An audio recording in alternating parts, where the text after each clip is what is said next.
Latitud Qatar, edición 20. Latitud Qatar, capítulo 20, el último.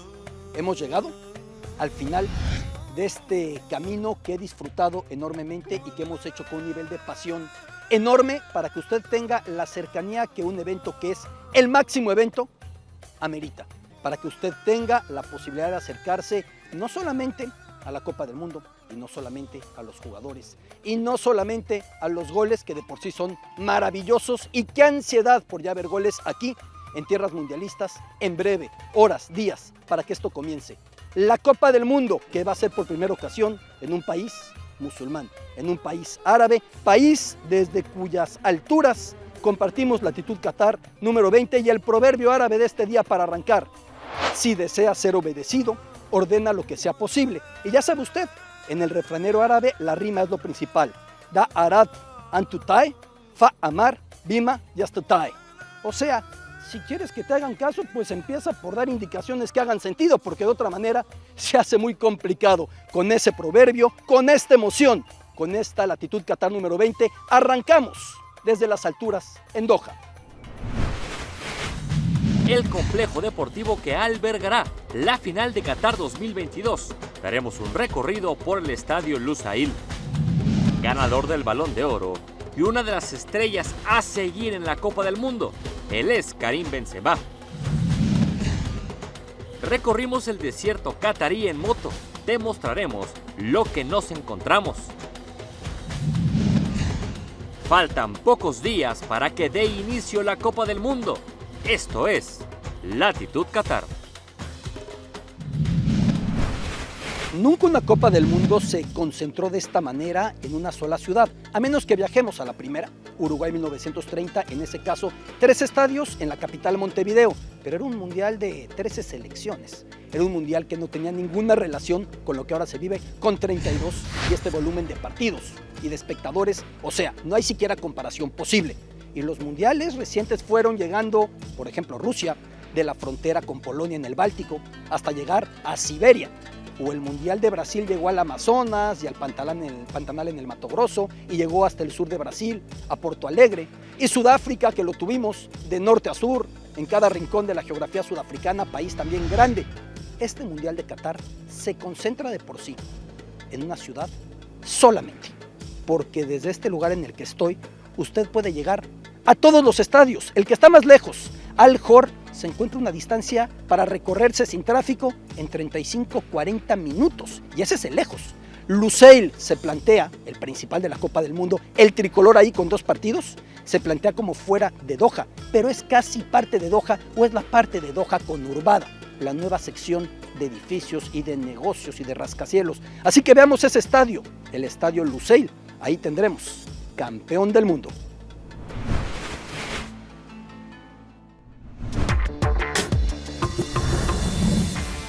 Kilómetros al norte de la bahía de Doha se encuentra el corazón del Mundial 2022. Dicen los locales que es una nueva ciudad llamada Lusail, aunque en realidad cuesta no incluirla como parte integral de la capital catarí. Misma masa urbana, mínima distancia, además espléndidamente conectada, aunque cuando se delinearon los planes para su construcción en 2006, se hizo pensando en alojar ahí mismo, en Lusail, a casi 500,000 de personas a futuro. La cereza de ese proyecto fue edificar ahí, símbolo de un Qatar que al crecer extiende los límites de Doha, el principal escenario mundialista. Diseño imponente, toques de arraigo al dotar al estadio de una tradicional vela en el diseño, como las que utilizaban los cataríes para navegar en el Golfo. Además, lujo y elegancia, tecnología y vanguardia, cancha climatizada en la que el verano catarí simplemente no se siente. Desde esa posición, el palco máximo de honor del estadio icónico Lusail de Doha, el emir de Qatar va a presenciar la final de la Copa del Mundo 2022. Se planteaba hacer la premiación en este punto, en esta plataforma, de acuerdo a la vieja tradición de hacer que los jugadores subieran las escaleras, recorrieran el estadio entre vítores para recoger la copa. Sin embargo, con el cambio que se dio desde Corea-Japón 2002, los jugadores ya no hacen ese recorrido, sino que reciben el trofeo en plena cancha, es subido el capitán en una especie de plataforma y entonces ahí los fuegos artificiales y todo, como sea, es la zona de honor del estadio icónico Lusail en Doha. En Lusail el tricolor disputará 2 partidos de primera ronda, frente a Argentina y también contra Arabia Saudita. 80,000 gradas, desde la que la fiel afición mexicana intentará cargar a su equipo, como es costumbre, cada 4 años, mundial a mundial.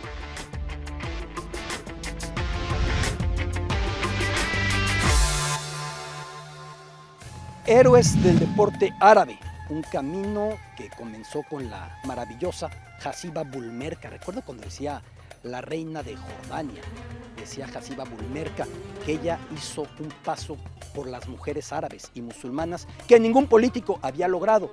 Y es un camino que llega a su fin en este capítulo número 20 con 2 personajes espectaculares de aquí de Qatar.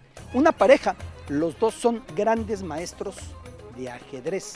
Mohamed Al-Modiahki, qatarí, dicen que es el mejor ajedrecista árabe de la historia, el primer gran maestro qatarí, queda claro. Pero su esposa, Yu Chen, procede o proviene de China, se casó con él, compite por Qatar, una pareja qatarí de grandes maestros del ajedrez, nuestras figuras deportivas árabes, en esta latitud Qatar número 20.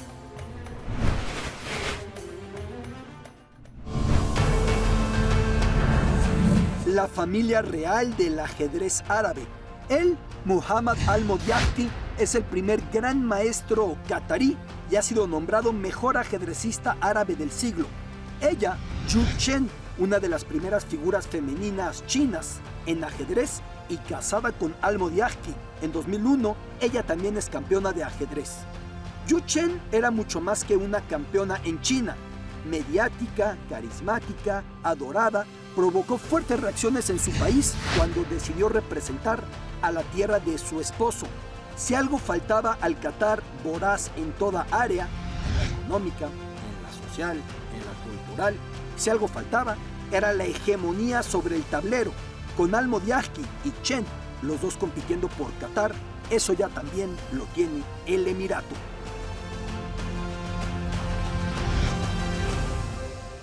Por ahí mi querido Gabo Aguilar me decía, con cuidado no te acerques tanto a la barda, ya saben de mi torpeza, que no brillo por ser demasiado hábil. Y en este helipuerto, pues sí hay que estar con cuidadito.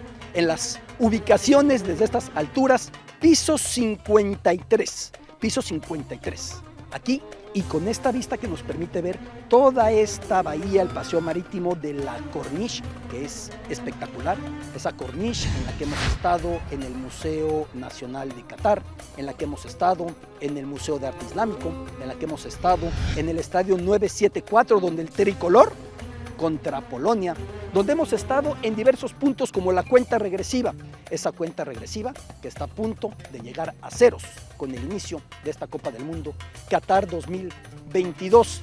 Aprendiendo árabe, hoy no les voy a decir cómo comunicarse o adjetivos o verbos o conjugaciones. Hoy la sabiduría y la belleza al interior de las palabras. Merhaba. Una palabra especial. Hemos explicado varias veces en Latitud Qatar que lo común es saludar con el muy repetido Salam Aleikum o la paz sea contigo.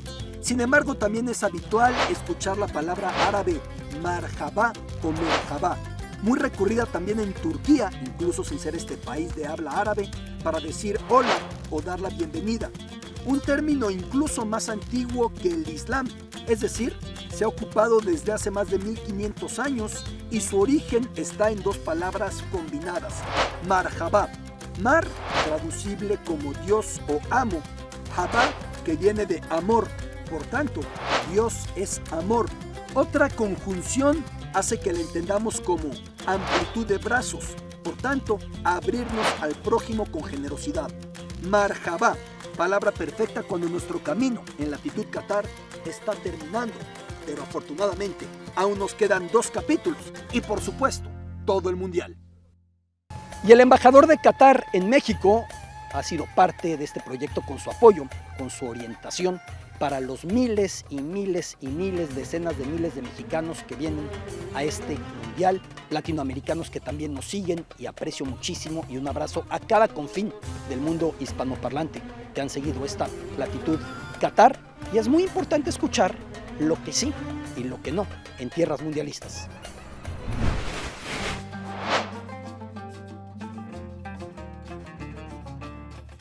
La verdad, nuestra presidenta o nuestra emir, ahorita, cuando estaba tiene una visita a Europa, él dice también, Qatar, bienvenido a todo el mundo, a todos los sexos.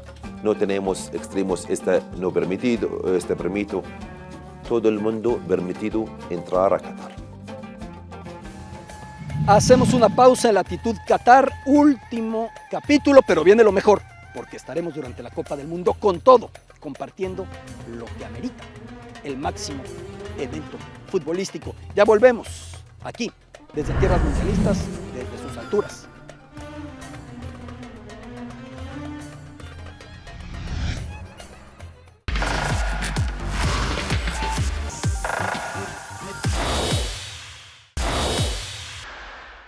El dato, la familia Al Thani, la familia real catarí, la familia del emir, ha estado en el poder desde 1868, primero un jecato, era el jeque, luego ya como emir, un emirato. Mohammed bin Thani fue el primero, de hecho bin Thani, hijo de Thani, y de ahí viene el nombre Al Thani de la dinastía, todo después de una firma con el Imperio Británico en 1868. Y después del dato, seguimos con las figuras mundialistas. Una figura maravillosa en la Copa del Mundo de Argentina 1978. El matador, Mario Alberto Kempes.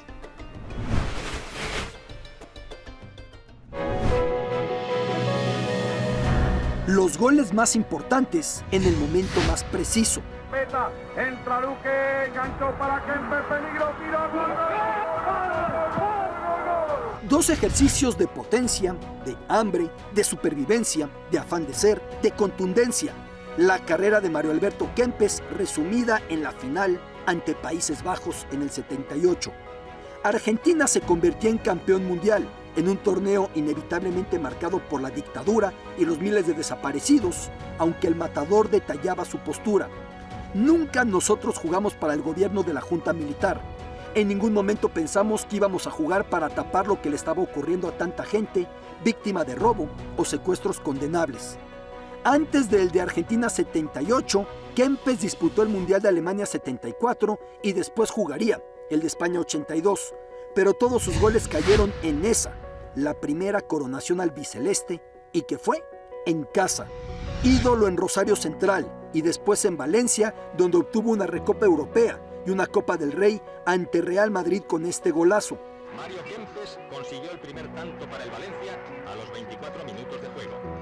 Como la pluma de Eduardo Galeano le inmortalizara, un potro imparable que se lució galopando, con la pelambre al viento, sobre el césped nevado de papelitos, como la de Roberto Fontana Rosa complementó, arrancando como uno de esos autos norteamericanos propulsados a cohetes hacia el área holandesa, con los holandeses agarrándolo del cuello, del pelo, de la cintura, sin poder contenerlo. Su sencillez como persona, con ese acento cordobés, reflejada en la sencillez con la que en aquella final del 78 hizo que la defensa neerlandesa pareciera conformada por niños. Hoy el estadio de su Córdoba lleva su nombre, el del matador que puso a Argentina en el trono mundial tras casi medio siglo de ansiosa e insoportable espera. El de ese hombre predestinadamente nacido en la localidad cordobesa de Belleville, donde se presume se inventó la pelota con válvula para su inflado.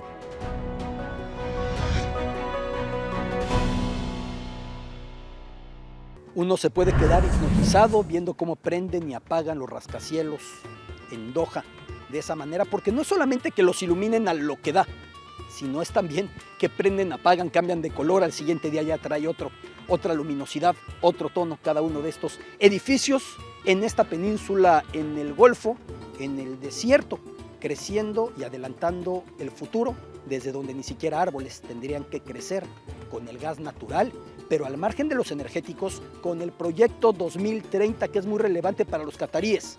Para el 2030, y el tiempo va corriendo rumbo a ese cambio de década, para el 2030 ya no depender del gas natural o que ya no sea la principal fuente de ingresos. Y mire usted que es un país pequeñito, ya decía yo en otra edición de Latitud Qatar, es del tamaño del estado de Querétaro, todo el país, pero es dueño del 12.5% de los yacimientos de gas en el mundo. Actualidad mundialista, la Copa del Mundo encima, adelante.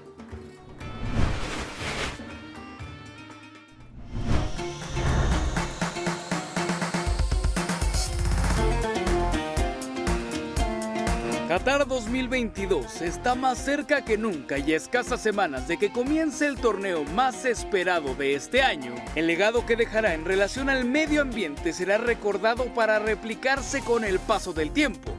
El país del Medio Oriente ha priorizado la sostenibilidad de la construcción de la infraestructura para la realización de este campeonato, incluyendo los 8 estadios en los cuales se disfrutará del mejor fútbol del mundo. En palabras de Budu Almir, director ejecutivo de sostenibilidad del comité organizador, mencionó que desde un principio Qatar ha buscado que la sostenibilidad sea el centro de todos los proyectos realizados para albergar la justa mundialista, con el objetivo también de cambiar la forma en la cual se realizarán las futuras Copas del Mundo. Los recintos donde jugarán las estrellas de este deporte son estadios ecológicos gracias a cientos de profesionales en prácticas de construcción ecológica, cadenas de suministro mejoradas y materiales sostenibles con el apoyo de soluciones de ingeniería innovadoras para conducir hacia la entrega exitosa de edificios más verdes en el futuro cercano.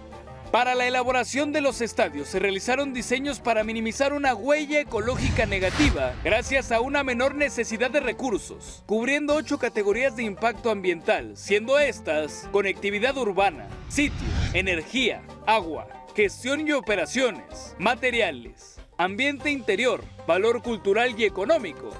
Con esto, además de mostrarse preparados para albergar la justa mundialista, Qatar también va a sentar un precedente de cara a la organización de los próximos campeonatos mundiales, en busca de que estos sean en pro del medio ambiente.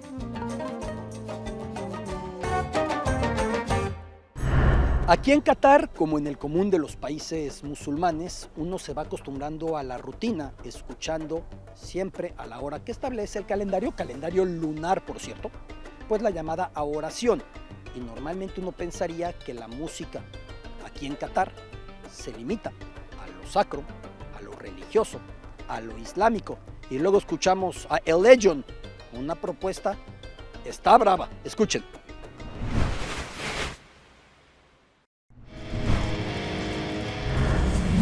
Rock gótico que terminó por concebirse en Qatar. Es la banda El Legion, cuyos integrantes australianos se encontraron en este emirato para consolidar la agrupación. Su líder es Anthony Kwan. Los escuchamos con toda la épica que carga este metal.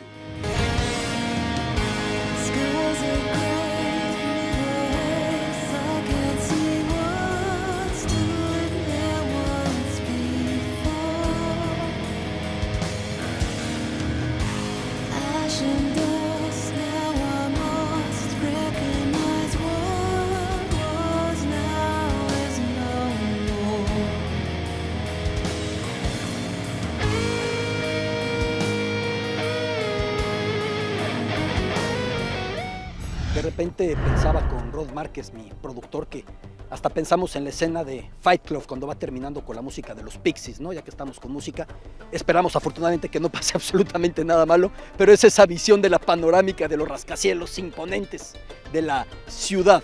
Es momento de ir pensando en aquello con las finanzas o el mundo financiero, al universo cripto y el deporte.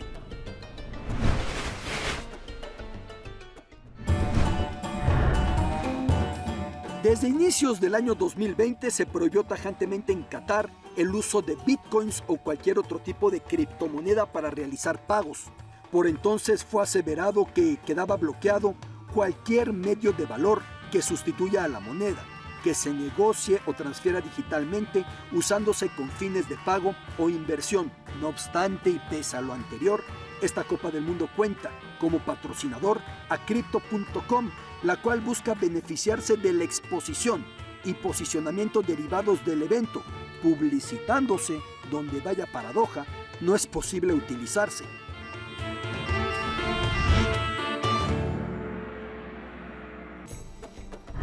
Hacemos una pausa en Latitud Qatar, episodio número 20. Estamos con la Copa del Mundo encima. Los estadios rodeándonos aquí en Doha, los estadios rodeándonos en esta península catarí, bañados por las aguas del Golfo.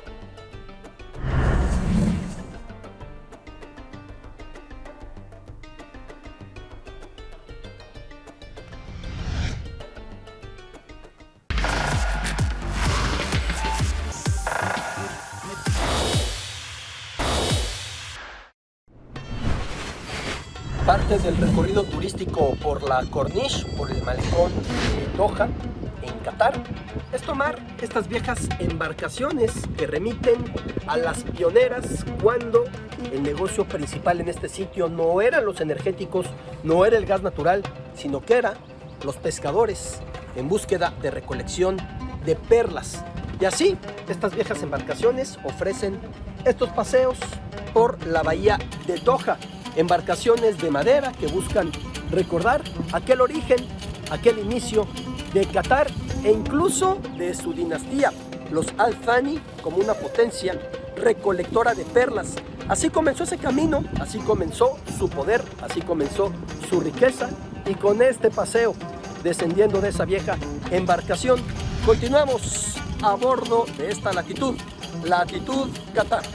Continuamos desde este helipuerto, desde las alturas ante el paseo marítimo de Doha, ante la Corniche, el malecón, ante la bahía de la capital catarí y toda esta vista, toda esta panorámica de los rascacielos, y sigo avanzando hasta llegar a ese encuentro con el agua, ese golfo que nos podría llevar desde Qatar, sobre todo desde su parte norte, atravesando muchísimas olas, hasta Irán, país con el que Qatar comparte su principal yacimiento de gas, el mayor yacimiento de gas en el mundo. Se le llama el Campo del Norte.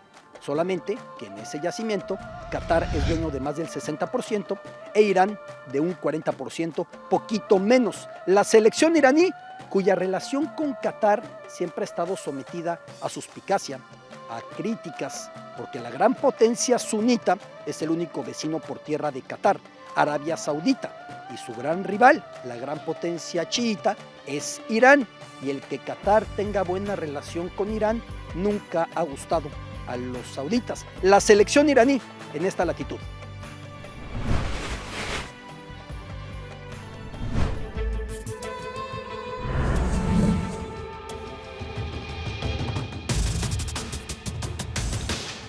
Impedir la subyugación a costumbres y prácticas occidentales podía leerse en Teherán al caer el Shah Reza Pahlavi y consumarse la revolución islámica en 1979.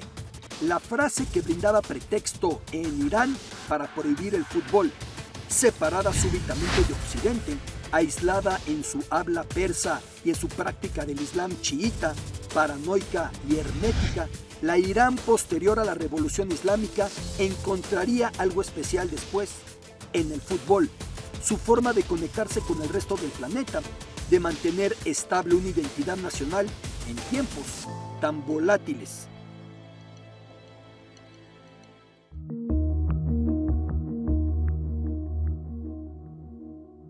Liga de fútbol cuyos equipos pertenecen a los llamados guardias revolucionarios, guardias religiosos. Así supervisan el veto al alcohol, el respeto a los preceptos musulmanes, el control contra toda protesta política.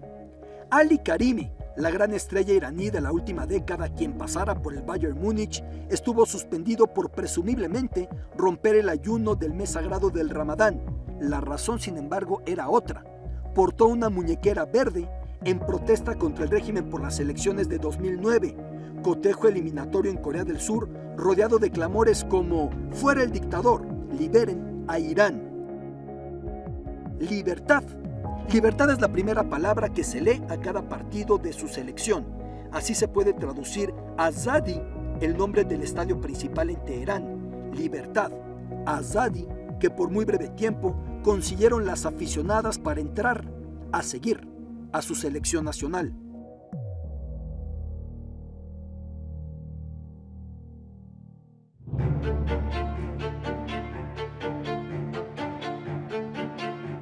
Cuando Irán se clasificó al Mundial de Francia 98, las mujeres comenzaron su lucha por meterse a los festejos en las gradas.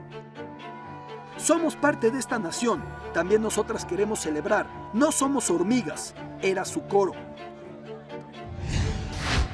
Llegado el equipo en avión militar al estadio Azadi, hubo una carga policial contra las mujeres que se habían colado, pero algunas lograron quedarse adentro.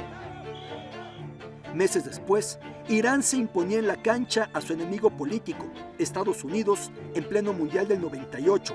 Hasta Clinton mandó un mensaje. As we cheer today's game between American and Iranian athletes, I hope it can be another step toward ending the estrangement between our nations. Un partido precedido por el intercambio de regalos entre los capitanes y la foto conjunta de los jugadores. Esa noche en Teherán, las mujeres salieron a celebrar la victoria 2-1 sin velo sobre la cabeza, desatando la ira de los guardias revolucionarios.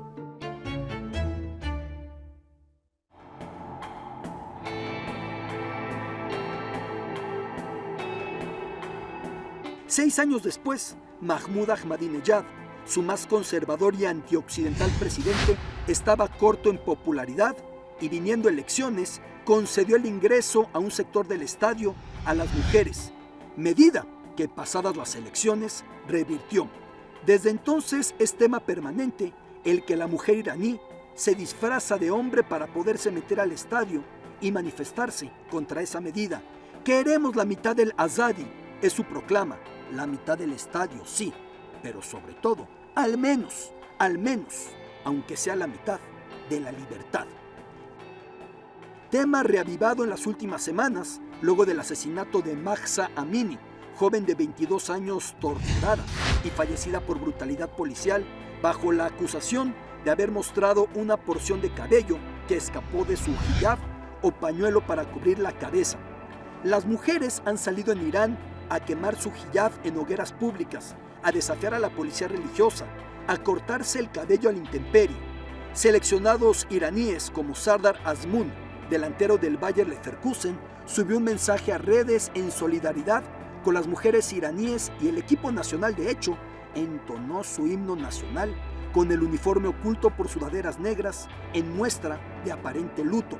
El propio jugador, Azmoun, desistió de celebrar un gol cuando anotó frente a Senegal en el último partido, antes de la concentración mundialista.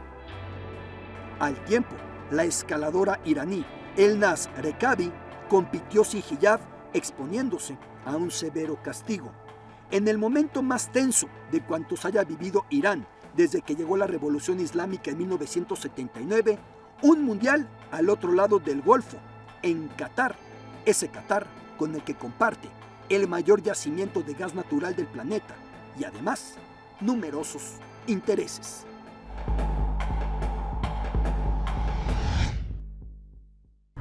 Figuras históricas de Qatar, y teníamos que cerrar con un personaje de una profunda significación. Almoez Ali, seleccionado qatarí, pero nacido en Sudán, y no es de esos deportistas que los países millonarios del Golfo como Qatar, como Bahrein, han terminado trayéndolos, naturalizándolos solamente por interés deportivo.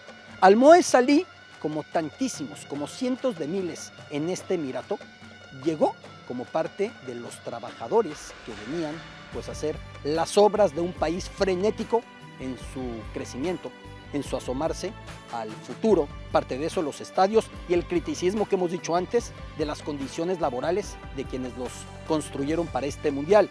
Almoez Ali llegó muy pequeñito con su familia desde Sudán y aquí se desarrolló hasta adquirir el pasaporte qatarí y ser hoy de las grandes estrellas de esta selección. Es significativo porque, recordemos algo, hay un fenómeno casi único con Qatar, que de la población que habita esta península qatarí, apenas el 10, acaso el 14%, 15% de la población es qatarí. el resto son inmigrantes, como Almoez Ali cuando llegó a este sitio.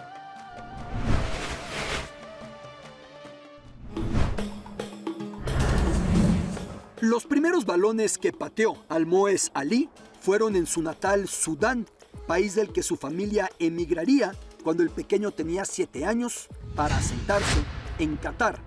Ya en el Emirato, el talento del niño no tardaría en ser detectado y después potenciado en la célebre academia Aspire en Doha. Ahí se iba puliendo uno de los mayores cracks ofensivos en la historia de la selección de Qatar.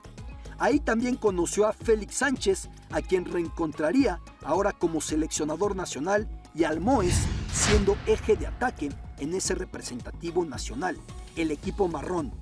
De momento, en el club Al-Duhail, Ali ha jugado tanto en el fútbol austriaco como en la segunda división española.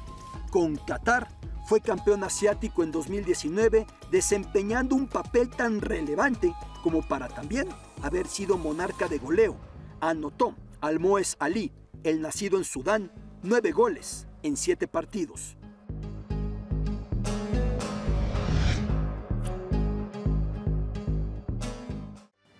La historia de este día en latitud Qatar. Vea usted que ha sido un privilegio recorrer el país, llegar al extremo norte, donde se encuentra Duján, el corazón de la explotación del gas, asomarnos y ver entonces a lo lejos la isla de Bahrein, o llegar al oeste y entonces encontrarnos con las islas Jaguar, en disputa en su momento porque Bahrein decía que era de ellos, Qatar decía que era de ellos, finalmente se las quedó Bahrein. Llegar al extremo sur, a la frontera con Arabia Saudita, donde las dunas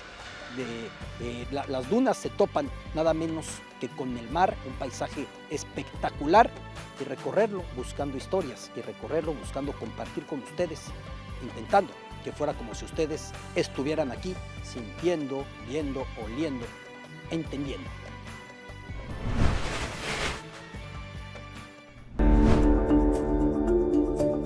Subir y bajar, leer la arena, utilizar el peso del vehículo para generar un carril donde parecía imposible, avanzar. Es el arte del bashing, el explosivo recorrido por las dunas.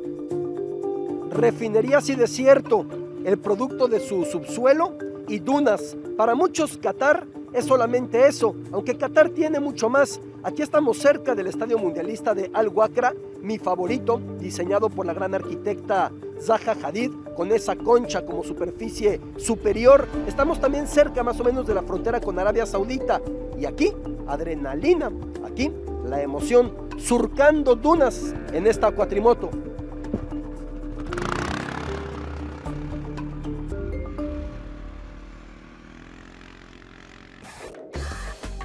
Una actividad que puede practicarse a escasa media hora de la capital Doha, acercándonos a la frontera con Arabia Saudita, aunque para el saturadísimo periodo mundialista se recomienda reservar y asegurar disponibilidad, porque la demanda estará en máximos históricos en la que es la principal actividad turística en Qatar. En esas cuatrimotos se descubre otro país. En esas cuatrimotos se experimenta el desierto tal como es. En esas cuatrimotos es posible acelerar mientras el sol se pone devorado por el desierto.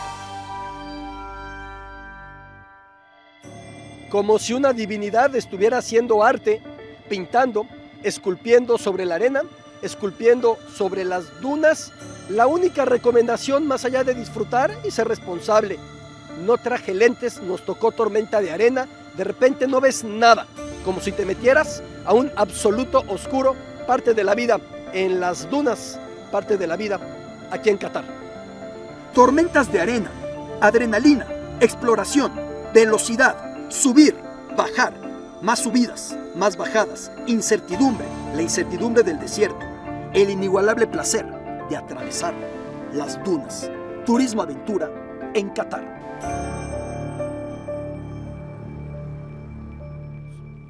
Hacemos la última de las pausas en este largo camino de latitud Qatar, pero regresamos con mucho más, a cerrar como esto amerita, y cómo no, con esta vista, con los rascacielos luminosos de Doha ante nosotros desde este helipuerto. Ya volvemos.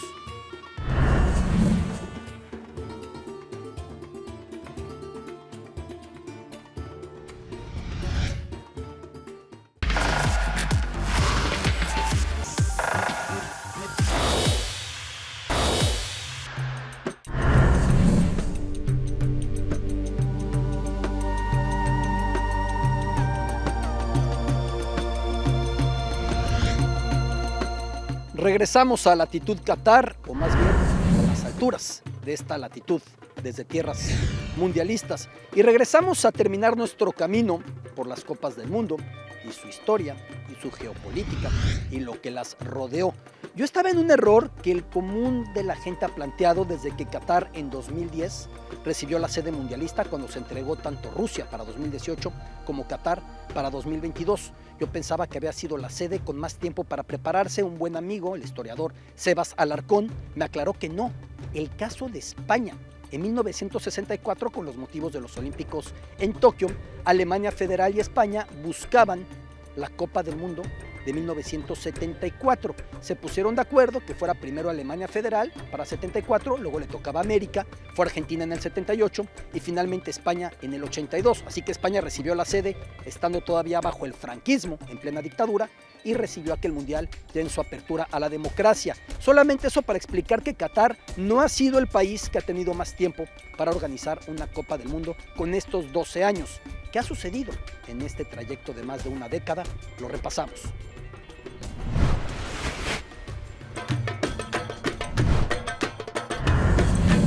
Un camino de máxima extrañeza, porque el Mundial 2022, otorgado a Qatar contra todo pronóstico en 2010, terminaría por desplazarse al cierre del año, el cambio de junio a noviembre. Porque una vez movido, luego también la ceremonia de inauguración cambiaría de fecha, un día antes, para cumplir al emir que el primer juego fuera el de su selección, la anfitriona. Por el reducido territorio qatarí, 46 kilómetros de distancia máxima entre estadios, propiciando un torneo que preocupa por lo compacto, y eso puede ser caótico, porque las críticas de numerosas organizaciones han sido constantes en materia de discriminación y acoso a la población LGBT, en la penosa política laboral casi esclavista bajo la que se erigieron los estadios, por mucho que ese marco laboral, el de la kafala, oficialmente haya sido derogado en 2021. Sin embargo, sucedió algo más en el camino de Qatar 2022. En 2017, a 5 años de la Copa del Mundo, amanecíamos con la noticia de que Qatar quedaba aislada por cielo, mar y tierra, bloqueo encabezado por su único vecino terrestre, Arabia Saudita, al que se sumaban sus otros dos vecinos, Emiratos Árabes Unidos y la isla de Bahrein, además de Egipto. Un camino en el que Qatar debió desistir de albergar la Copa del Golfo 2019 ante la negativa rotunda a acudir de estas naciones con las que comparte fronteras por tierra o marítimas, mismo año en que Emiratos Árabes Unidos organizó la Copa Asiática y Qatar solo pudo aterrizar dando grandes rodeos por la geografía con escala en el neutral Kuwait, aunque después, en esa Copa Asiática, se coronó y como añadido, habiendo derrotado en la cancha a los sauditas.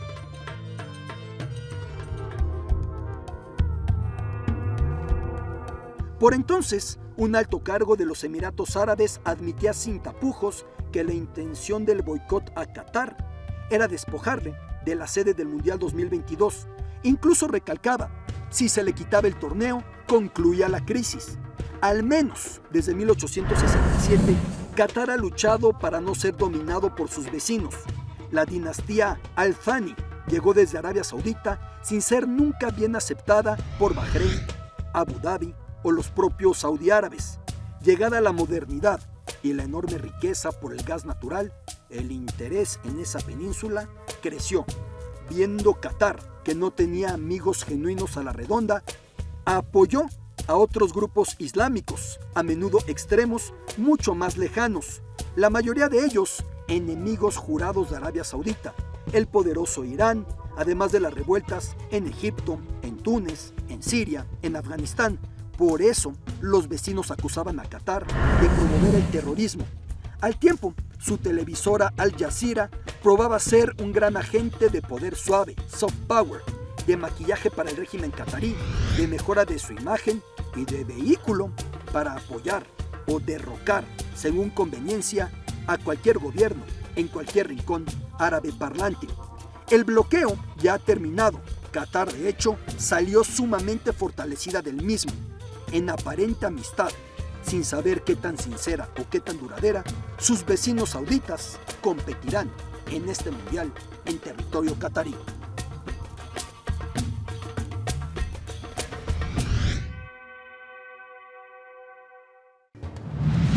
El momento de letras de Latitud Qatar, hemos visto antes 19 escritores árabes, desde el Nobel de Literatura, Naguib Mahfouz, o el muy seguido y leído en México, Amin Maalouf, o tantos más. Y ahora cerramos el camino con un escritor sirio, activista, una voz poderosa, Mohamed Al-Maghut.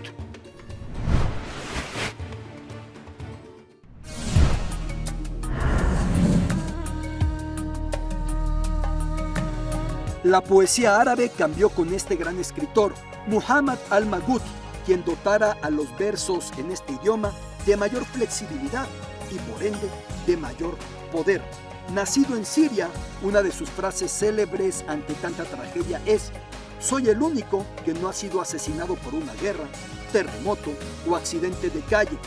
La renovación de la poesía árabe fue con él, Muhammad Al-Maghut, además con sátira y un profundo sentido del humor, denunciando siempre en su ensayística todo lo que sucede a su alrededor.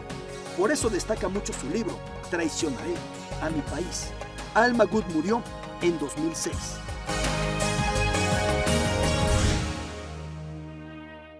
Y absolutamente todo lo que acontece, todo lo que pasa con la selección mexicana, como ha sido en este largo camino de Latitud Qatar, 19 capítulos anteriores, lo mismo en este capítulo número 20, capítulo final.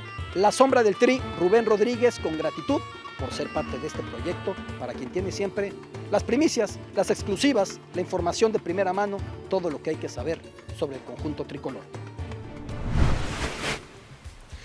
Hola mi querido Beto, qué gusto saludarte, un fuerte abrazo a todos en Latitud, ya desde Girona, donde bueno pues ya se cuentan los días para la Copa del Mundo, estamos a mucho menos, casi a 10, ya empieza la cuenta regresiva y bueno pues la selección mexicana cumplió su primera semana de trabajos aquí, 19 futbolistas mexicanos más 15 sparring, continúan las dudas que bueno ha arrastrado, que ha dado muchos dolores de cabeza. ¿Qué tanto puede pasar hoy con Raúl Jiménez y el Tecatito Corona? ¿Qué está pasando con ellos? Yo creo que uno sí hay que descartarlo por completo y yo me atrevo a decir lo que prácticamente no va a llegar, que es José Manuel Corona. No va a ser fácil que lo suelte tampoco su equipo, lo esperan para el 14 de noviembre, por ahí del 15, y difícilmente estará al 100% para el corte de la lista.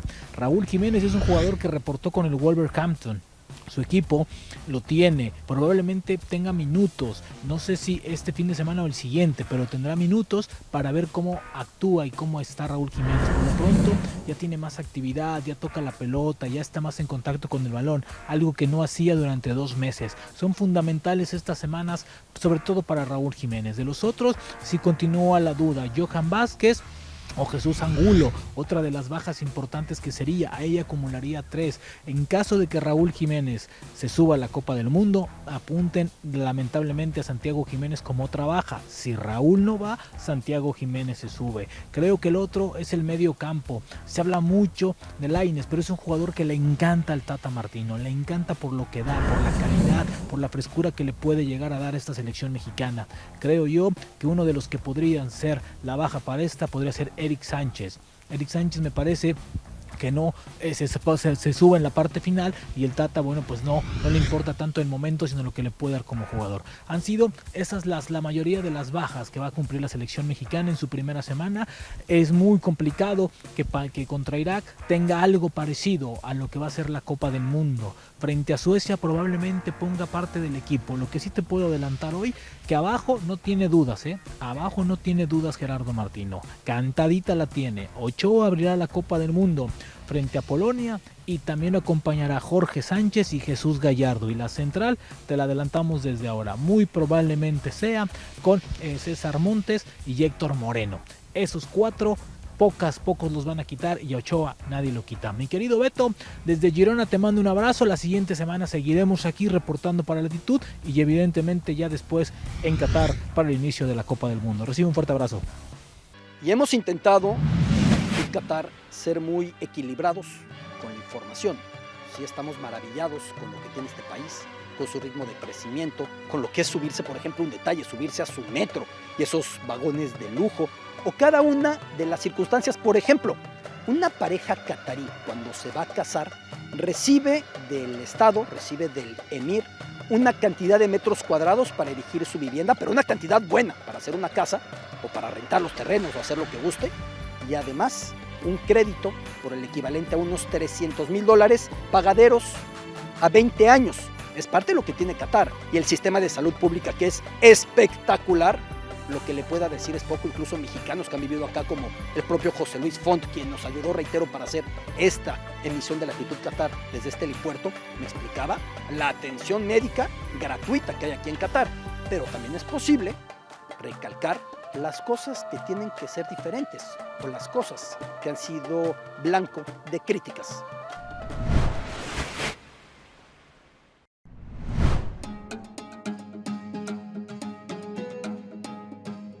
Por si no bastaran los sólidos argumentos esgrimidos en contra de que Qatar recibiera el Mundial, todos ellos ya incluidos antes en esta sección de polémica del Mundial en Latitud Qatar, las ligas europeas tuvieron un argumento más, este deportivo, que la posposición del torneo de junio a noviembre generaba un caos en los torneos locales de fútbol, lo mismo que en los certámenes continentales como la Champions.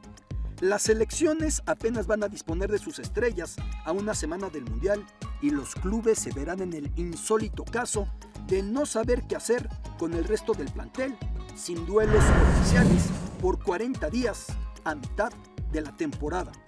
La Champions League se apretó en su fase de grupos. Los torneos de liga reanudarán en diciembre sin parón navideño. Las lesiones tienden a emerger con sobrecarga en ese momento inédito del año. Como sea, ni las poderosas ligas europeas pudieron frenar esos afanes de la FIFA.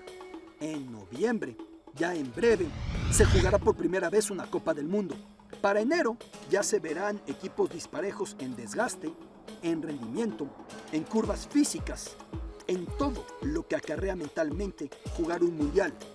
En lo más trascendente de estas polémicas, el último reporte de Amnistía Internacional, previo al inicio de la Copa del Mundo, ha reconocido que Qatar logró cierto avance en materia de protección de los derechos laborales de los trabajadores migrantes, aunque especifica, sigue lejos, lejísimos, de verdaderamente resolver el tema, con arduas jornadas de trabajo que todavía no garantizan la integridad del trabajador, y aún con alta opacidad en la cifra de fallecidos, erigiendo los estadios.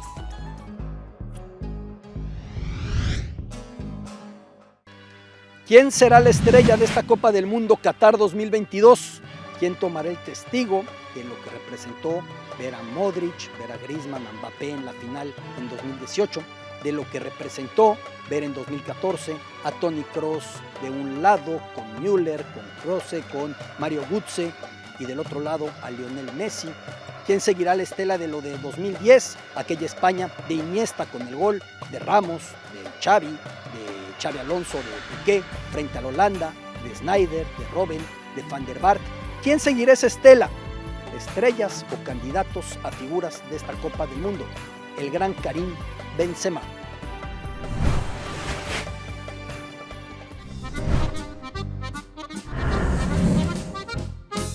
Karim Benzema, el incomprendido.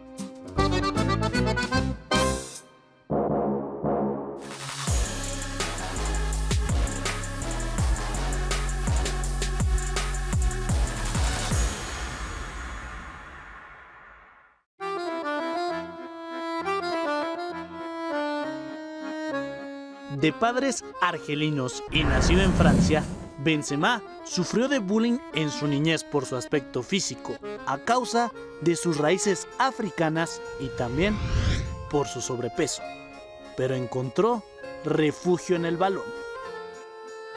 Gracias al fútbol también evitó terminar como la gran mayoría de sus amigos en Lyon, ya que muchos tuvieron nexos con pandillas o grupos criminales de la ciudad.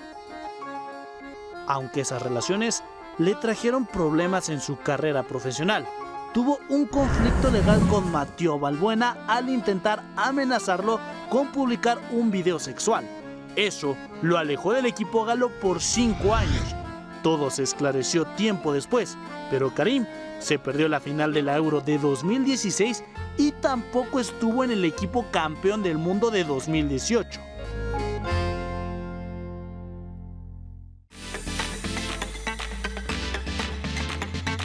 Actualmente dejó de lado todos sus problemas con la ley. Se volvió figura en el Real Madrid. Regresó a la selección francesa. Es la imagen de muchas marcas de moda por su gusto en la ropa. Y es el mejor futbolista, al menos en 2022, ya que ganó el Balón de Oro. Ese es Karim Benzema, una de las figuras a seguir en Qatar.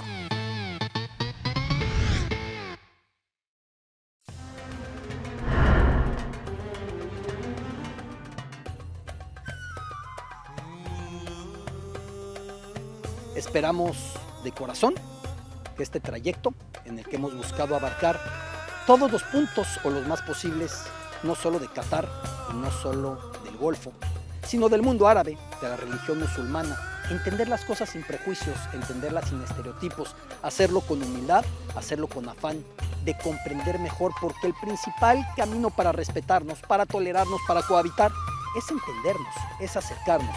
A menudo los problemas vienen del simplemente la cerrazón, la paranoia, no querer siquiera ver, escuchar o entender. Gracias por su compañía a lo largo de todos estos capítulos de Latitud Qatar. Con un gran abrazo, con emoción, listos para que suceda lo que ya queremos desde que terminó Rusia 2018 en Luzhniki. Que comience el Mundial. Gracias, esto ha sido Latitud Qatar, capítulo 20.